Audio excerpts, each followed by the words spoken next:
Olá, bom, hoje então a gente conversa um pouquinho sobre este livrão chamado SPQR, da autora britânica, na verdade da historiadora britânica Mary Beard. Este livro foi publicado pela primeira vez em 2015 e saiu aqui no Brasil, salvo engano, pela primeira vez em 2017.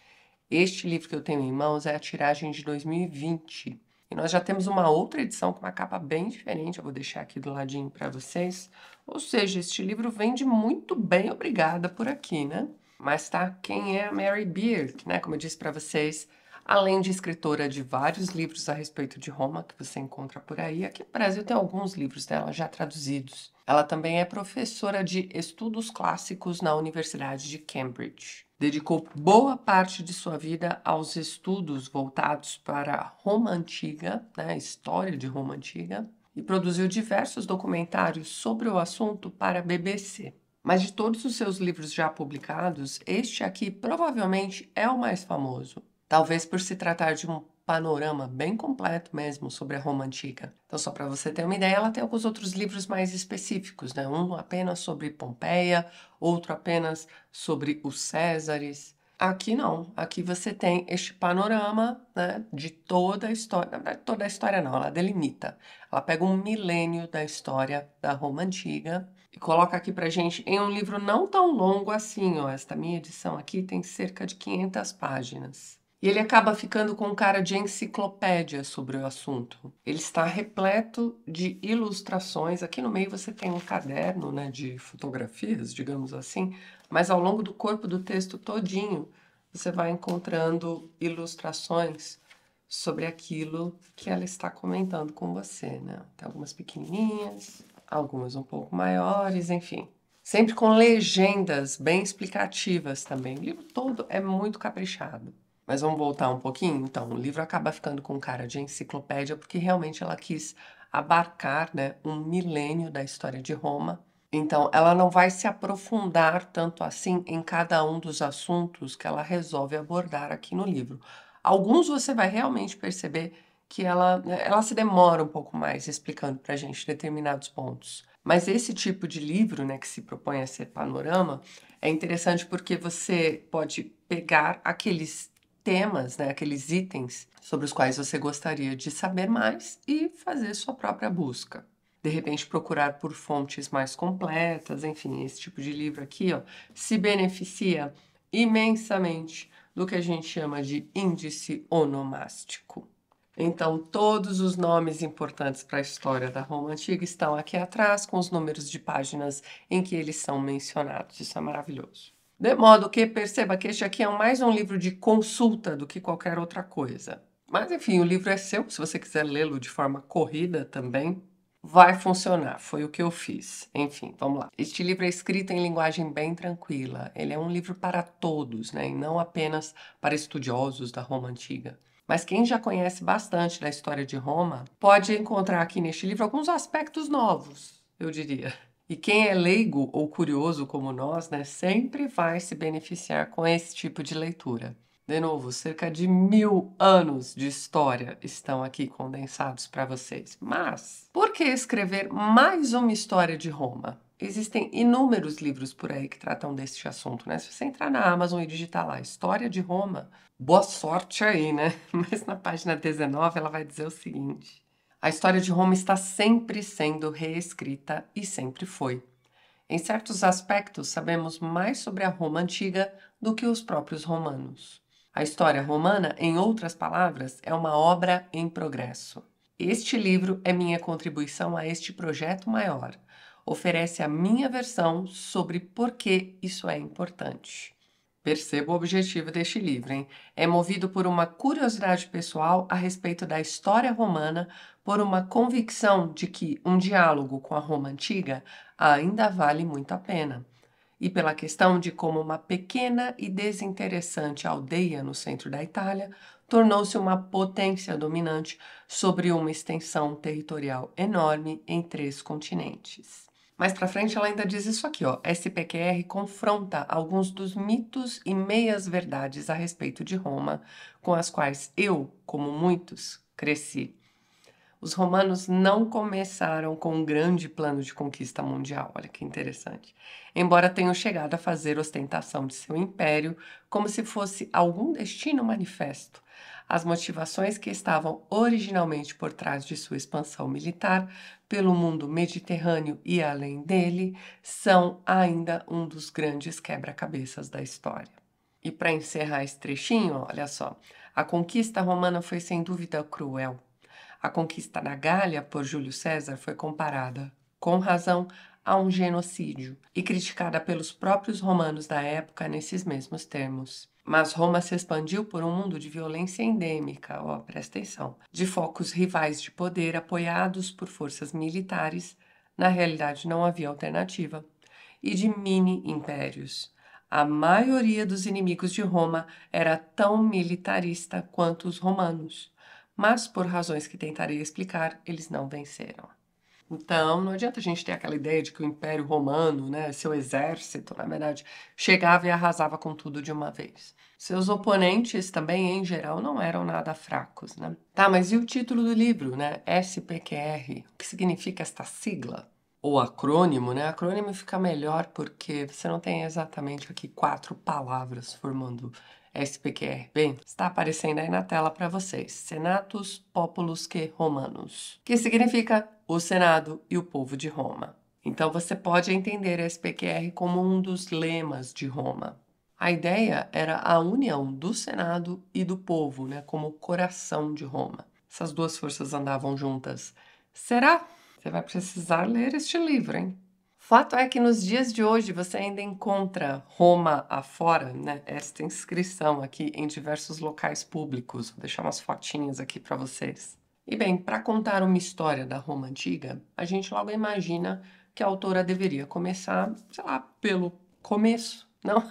Pela fundação da cidade, que teria acontecido lá pelo século 8 a.C. Mas, na verdade, ela opta por começar seu livro em 63 a.C., contando para a gente sobre um dos eventos mais importantes, talvez, da história de Roma. Não exatamente pelo evento em si, mas pelo que ele representa e por seus desdobramentos também. Estamos falando do conflito entre Cícero e Catilina. Parece uma coisa meio aleatória, né? Mas ela tem um ponto, né? A saber.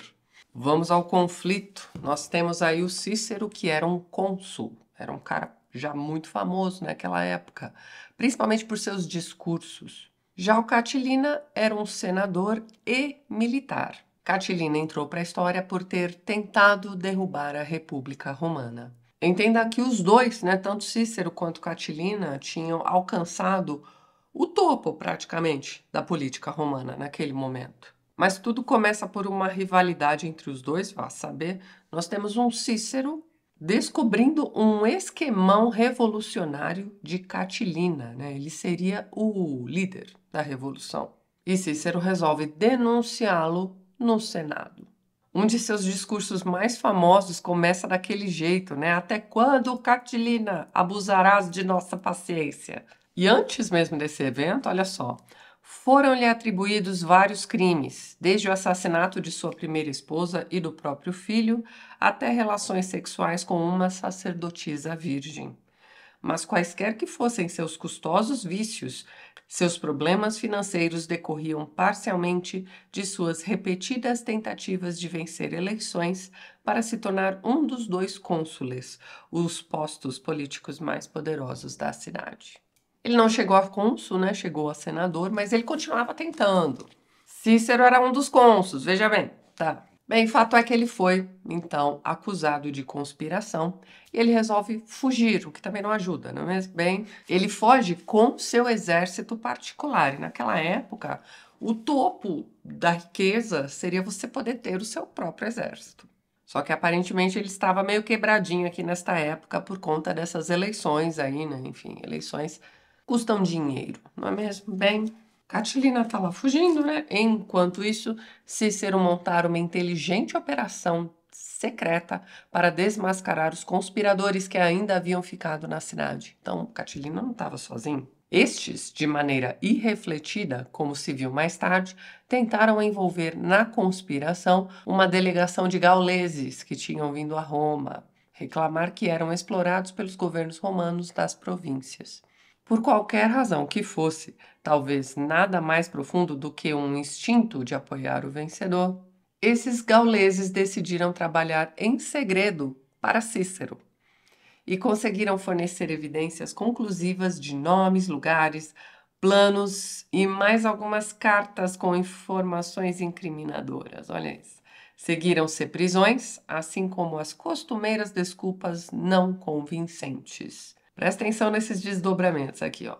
Cícero convocou novamente o Senado para discutir o que fazer com os homens agora sob custódia. Então, todos os conspiradores foram presos. Júlio César fez a ousada sugestão de aprisionar definitivamente os conspiradores detidos.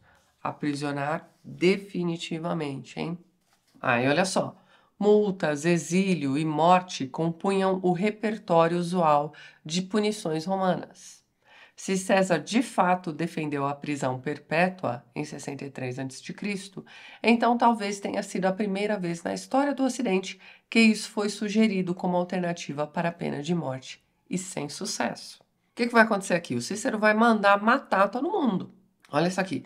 Em tom triunfal, anunciou as execuções a uma multidão exaltada, usando um famoso eufemismo de eles viveram. Ou seja, eles viveram, está no passado, não é mesmo? Portanto, agora eles estão mortos.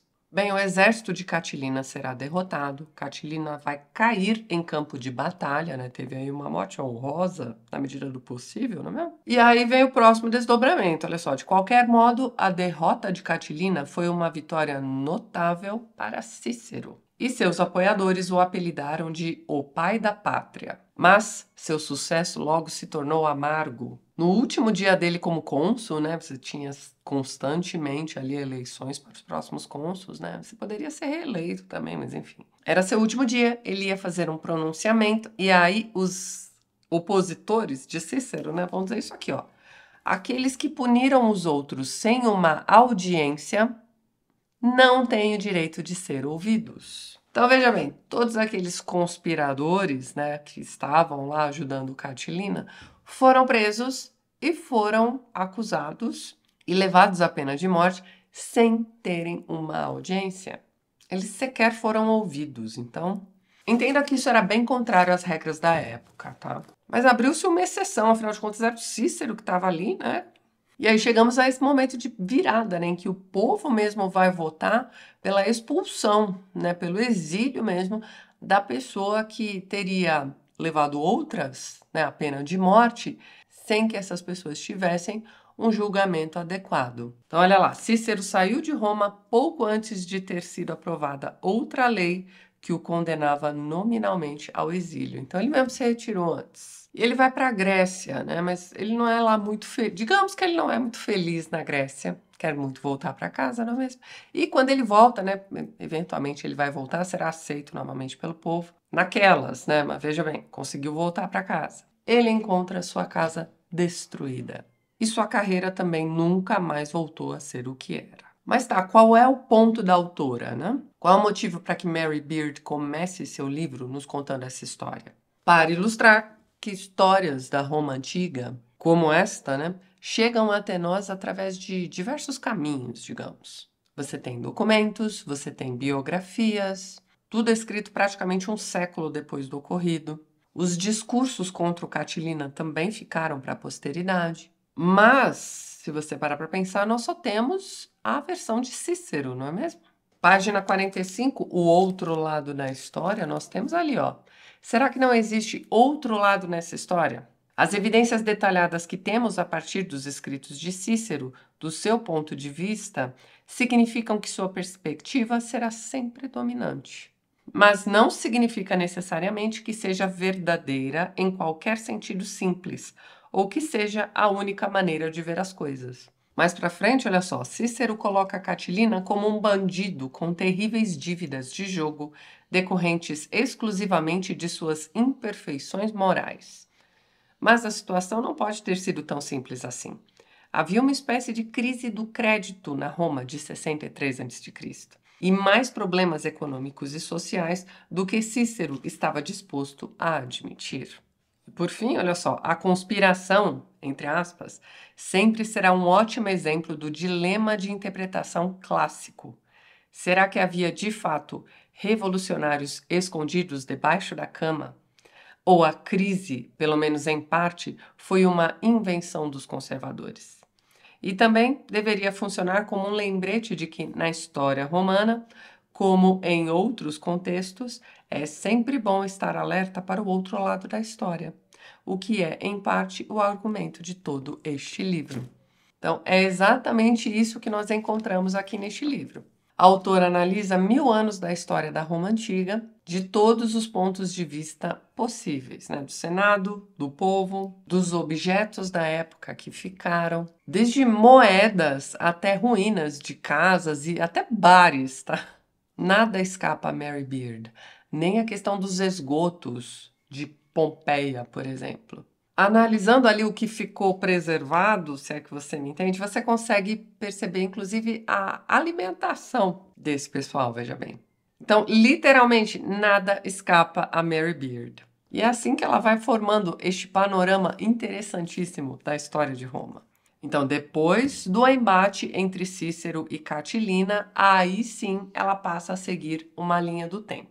Desde os mitos de fundação, e aí existem primordialmente dois, né? Na verdade, eles meio que se complementam também, a depender de como você entra em contato com essas histórias, né? Com esses mitos. Mas nós temos aquela história dos irmãos gêmeos, né? Rômulo e Remo, que foram criados por uma loba.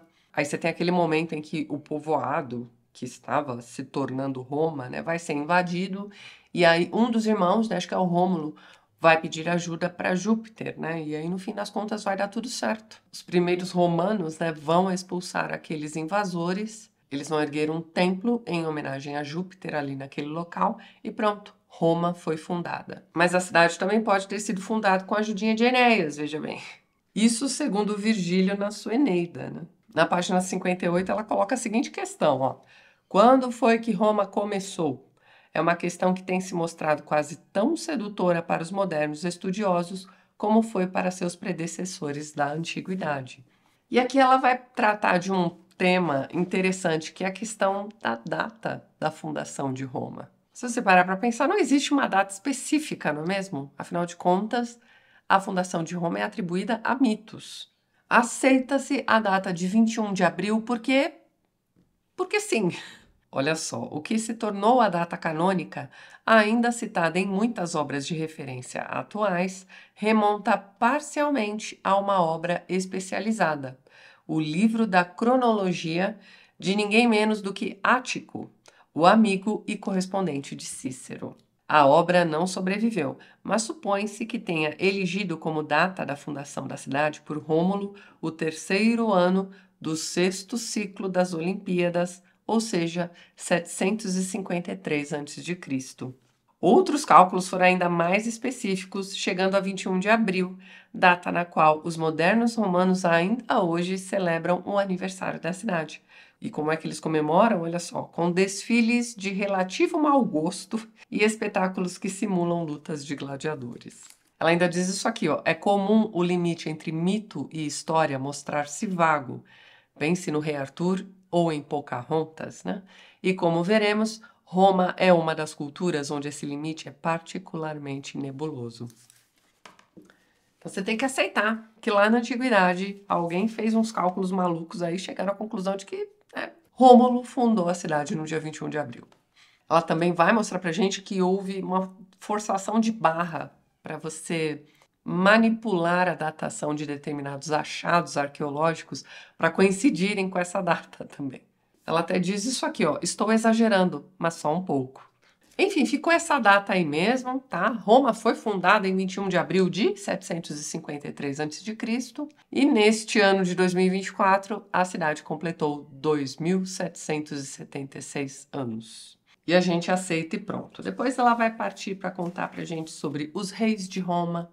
Acho que aqui neste livro, Ancient Rome, vira e mexe, eu vou mostrar esse livro aqui para vocês durante o vídeo. Nós temos ali as ilustrações dos reis de Roma, né? Ela vai passar um por um, como ela também vai passar por todos os outros, né, subsequentes homens de Roma, né, figuras importantes.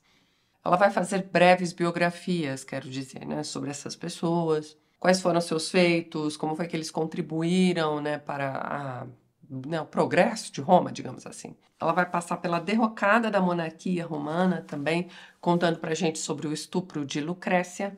Inclusive Shakespeare tem um poema muito bom sobre o estupro de Lucrécia. Vou deixar link para o meu vídeo em que eu comento os poemas do Shakespeare, os sonetos também, enfim. Vejam lá. Ela vai passar pela criação do Senado, pelo nascimento da República, pela espera por Alexandre o Grande, que nunca veio. Ela diz isso aqui, ó. Os romanos não parecem páreo para Alexandre o Grande, mas se teriam sido ou não é justamente a questão que Lívio levanta na longa digressão e sua história, né? Lívio era um historiador romano da antiguidade, né? E ela diz isso aqui, ó. Talvez não surpreenda que Lívio tenha levantado uma clássica questão hipotética. Olha lá. Quem teria vencido se Alexandre tivesse voltado seus exércitos para o ocidente e enfrentado os romanos em vez dos persas? É fácil ficar especulando, não é mesmo? Queria ver se Alexandre tivesse realmente passado por Roma. Em meio a esses retratos de homens importantes aqui que ela vai traçando neste livro, ela vai falar bastante também a respeito de Espartaco e sobre como aquela rebelião de gladiadores, né, comandada por ele, foi, na verdade, mais uma revolta popular do que qualquer outra coisa. Afinal de contas, o povo ajudava os gladiadores, que lutavam com armas caseiras mesmo. Então, essa questão, né, dessa rebelião de gladiadores, aí, encabeçada pelo Espartaco, foi bem desmoralizante mesmo para Roma e principalmente para o exército romano também, porque essa rebelião durou, sei lá, anos. O que mais? Ela vai passar por todos aqueles eventos, né, da história de Roma que nós conhecemos também, como, por exemplo, a morte de César no Senado. Ela, inclusive, conta sobre o Rubicão, né, que era só um riachinho, ele não era exatamente difícil de ser transposto.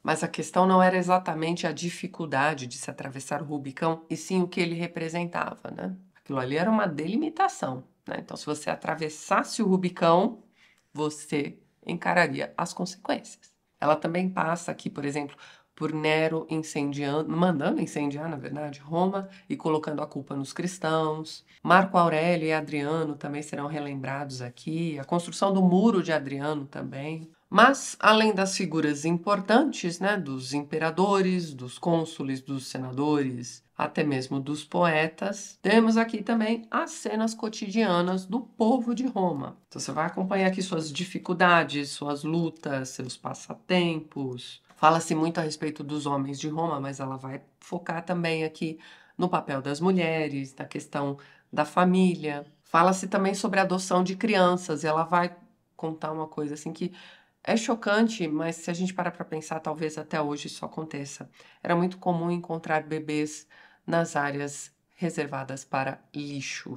Então não era a coisa mais difícil do mundo encontrar uma criança para adotar, não é mesmo? Mas nem tudo eram dificuldades, né? Você tem aqui também as descrições dos passatempos, da religião deles também. Você tem aqui até a descoberta de um oráculo, né? Um oráculo, vamos dizer, pessoal, né? Então você tinha ali, como se fosse um jogo de tabuleiro, diversas perguntas, né? As perguntas mais comuns que as pessoas faziam naquela época aos oráculos e um jeitinho de você conseguir tirar a sorte com a resposta para aquela pergunta. E além deste oráculo, foram encontrados também diversos jogos de tabuleiro propriamente ditos também.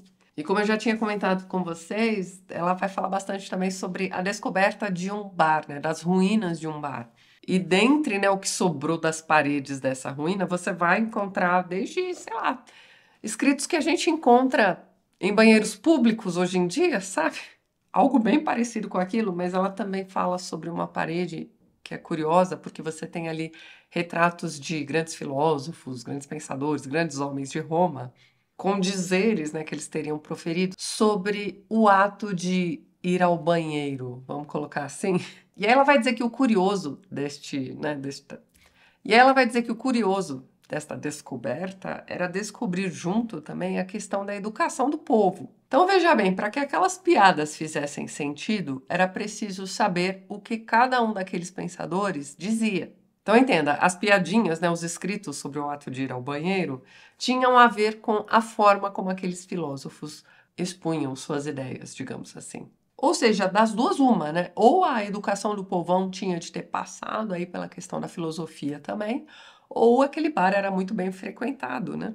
Enfim, perceba que este livro vai bem além das descrições dos exércitos e suas conquistas, da conquista da Grécia e da incorporação aí de sua mitologia, dos triunviratos, de Marco Antônio e Cleópatra, da erupção do Vesúvio, mas olha só, tudo isso está aqui também, do jeito mais acessível possível, mas, mesmo assim, este é um livro denso, exatamente pela quantidade de informações que você vai encontrar aqui.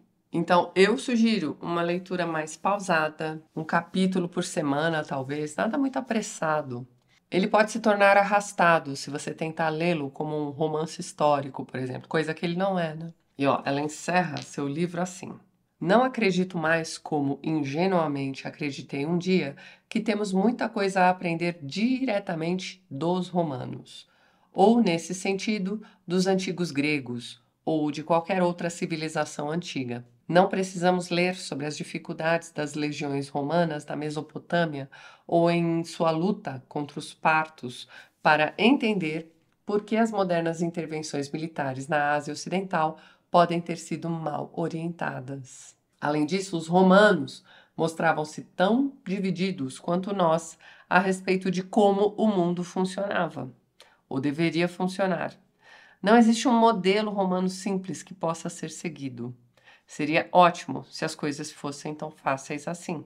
Mais para frente, ó, não queremos seguir o exemplo de Cícero, mas o conflito que ele teve com o aristocrata falido, ou revolucionário popular, com o qual iniciei este livro, ainda subjaz às nossas visões dos direitos do cidadão e ainda provê uma linguagem para a dissidência política. Até quando, Catilina, abusarás de nossa paciência, né?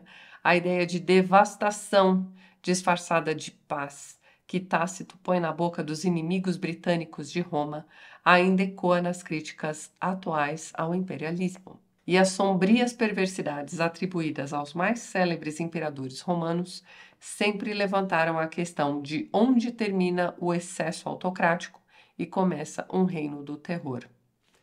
Prestamos aos romanos um desserviço quando fazemos deles heróis e também quando o demonizamos. Tem que ter um meio termo aí, não é mesmo? Mas prestaremos a nós mesmos um desserviço se deixarmos de levá-los a sério e se pusermos um fim ao nosso longo diálogo com eles. Este livro, espero, não é apenas uma história da Roma antiga, mas parte desse diálogo com o seu Senado e o seu povo. Então é isso, ela não está tentando escrever aqui um livro definitivo sobre Roma, nada disso. É simplesmente a participação da autora neste grande diálogo. Este livro é muito bom, pessoal, mas eu fiquei de mostrar para vocês este livro que eu tenho aqui na mesa. Acabei não mostrando tanto assim. Bem, este aqui é o Ancient Rome, né, o guia visual definitivo da história, né? Então, essa editora DK é a mesma editora responsável por aqueles livros da literatura, livro da filosofia, livro do não sei o que lá, enfim. É a mesma editora. Aqui no Brasil, aqueles livros, né, daquela coleção saem pela Globo. Esta coleçãozinha aqui começou há alguns anos, eu tenho apenas 2 volumes, né, este aqui sobre Roma e um sobre o Egito Antigo também. Estou esperando sair um sobre a Grécia, não é mesmo? Acho que eles já lançaram um sobre a China, que não me interessa, mas enfim. Saibam que existe também.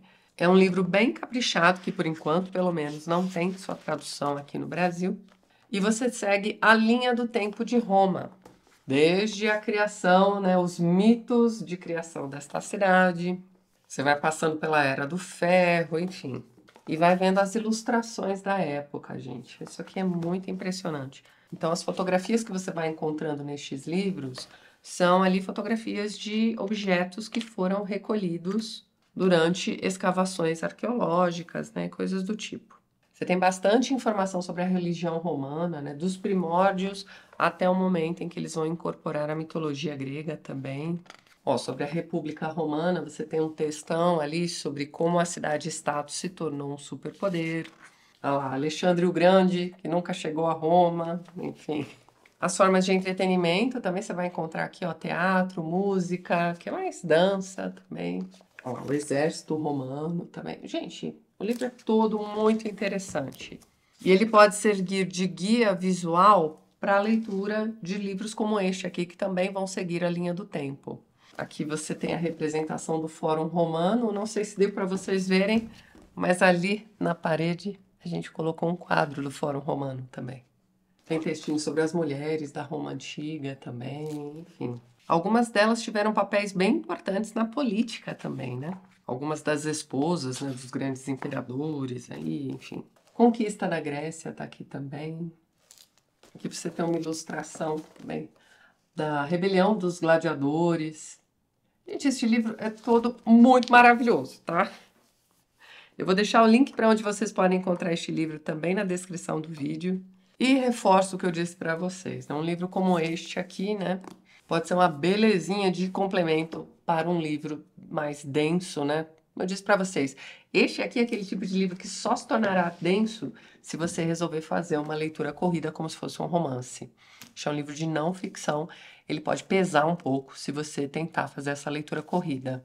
Corrida que eu digo é de cabo a rabo. Se você tem interesse em fazer isso, pegue um capítulo por vez aí, de forma pausada. Vá incrementando sua pesquisa aí dos pontos que te interessarem. Vai valer muito a pena aqui a leitura deste livro, tenho certeza. Caso você se interesse, obviamente, pela história da Roma Antiga. Agora, se o seu interesse for mais específico, for a respeito do declínio do Império Romano, né? Eu recomendo que você recorra ao Declínio e Queda do Império Romano, do Gibbon. Nós já temos vídeos sobre este livro aqui no canal, vou deixar link aqui para vocês na descrição do vídeo também. Os links para os livros que eu deixar na descrição deste vídeo são comissionados, então lembre-se de que ao adquirir quaisquer itens a partir dos links, você está ajudando o canal. Então já aproveito para deixar aqui o meu obrigada de coração. E é isso. Vou ficando por aqui, mas antes gostaria de agradecer a todos os apoiadores do canal. Vocês estão vendo os nomes deles aqui ao lado e na descrição do vídeo você também encontra os links para os perfis literários do pessoal que apoia o TLT e também produz conteúdo sobre livros aqui no YouTube e no Instagram. Caso você queira se tornar um apoiador do canal, já deixo aqui meu muito obrigada. Dê uma olhadinha no primeiro link que eu vou deixar na descrição deste vídeo. Leiam com calma o texto de apresentação. Observem com calma também as faixas de apoio e cada uma das recompensas. Eu espero que vocês aproveitem as recompensas. E é isso então. A gente se vê nos próximos vídeos do canal. Um beijo grande e até mais.